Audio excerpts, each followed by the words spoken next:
വയനാട്ടിൽ നാട്ടിലിറങ്ങിയ പുലിയെ അല്പം മുമ്പ് മയക്കുവെടി വെച്ച് പിടികൂടിയിരുന്നു. എന്നാൽ കടുവ ഇപ്പോൾ ചത്തതായാണ് റിപ്പോർട്ടുകൾ വരുന്നത്.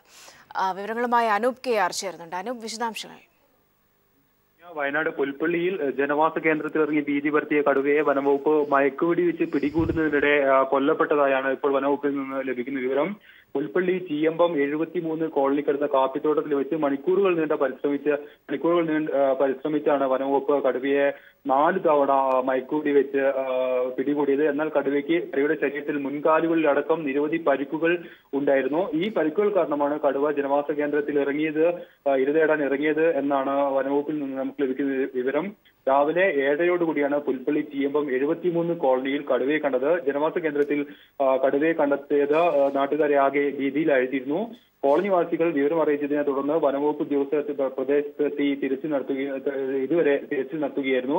പൂക്കോട് വെറ്ററിനറി കോളേജിലെ ഡോക്ടർ അരുൺ സക്രിയയുടെ നേതൃത്വത്തിലുള്ള വനപാലക സംഘമാണ് മണിക്കൂറുകൾ പരിശ്രമിച്ച് കടുവയെ മയക്കുവെടി വെച്ച് പിടികൂടിയത്.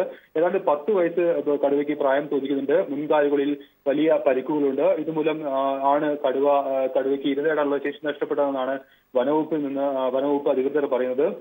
വയനാട് വന്യജീവി സംഘത്തോട് ചേർന്ന പ്രദേശമാണ് ഈ കടുവ ഇറങ്ങിയ ചീയമ്പം പ്രദേശം. ഏതായാലും മണിക്കൂറുകൾ നീണ്ട പരിശ്രമത്തിന് ശേഷം കടുവയെ പിടികൂടിയെങ്കിലും കടുവ മരിച്ചതായാണ് ഇപ്പോൾ വനവകുപ്പ് അധികൃതർ പറയുന്നത്. ഇപ്പോൾ കടുവയെ മുത്തങ്ങ വന്യജീവി സംഘത്തിലേക്ക് കൊണ്ടുപോയിരിക്കുകയാണ്.